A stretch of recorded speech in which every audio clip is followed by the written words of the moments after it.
After its face-to-face talks with Ukraine and Istanbul on Tuesday since March 10th, Russia said it will drastically cut its military activity around Kyiv and Chernihiv. In order to increase mutual trust and create the necessary conditions for further negotiations and achieving the ultimate goal of agreeing and signing the above-mentioned treaty, Russian Defense Ministry made a decision to radically, by a large margin, reduce military activity in the Kyiv and Chernihiv directions. Russia's chief negotiator said Russia would agree to a meeting between Presidents Vladimir Putin and Volodymyr Zelensky to take place simultaneously if and when a peace treaty was formally agreed by their foreign ministers.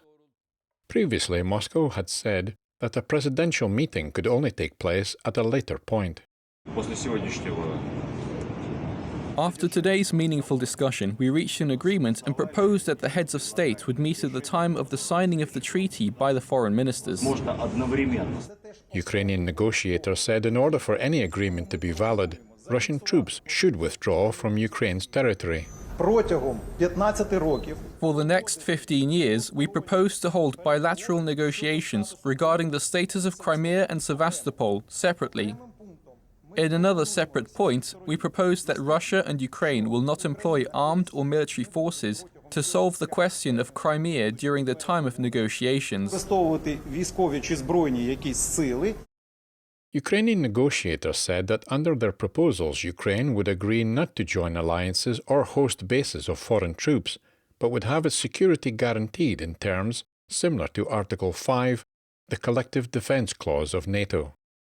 The delegation said their official position has not been accepted by Russia, and they will wait for their answer. Regarding the temporarily occupied territories of Donetsk and Luhansk regions, those issues are brought to another separate point, which will be discussed between the presidents of Ukraine and the Russian Federation. Billionaire Roman Abramovich, one of the Russian oligarchs sanctioned by the West over Moscow's invasion of Ukraine, attended the talks.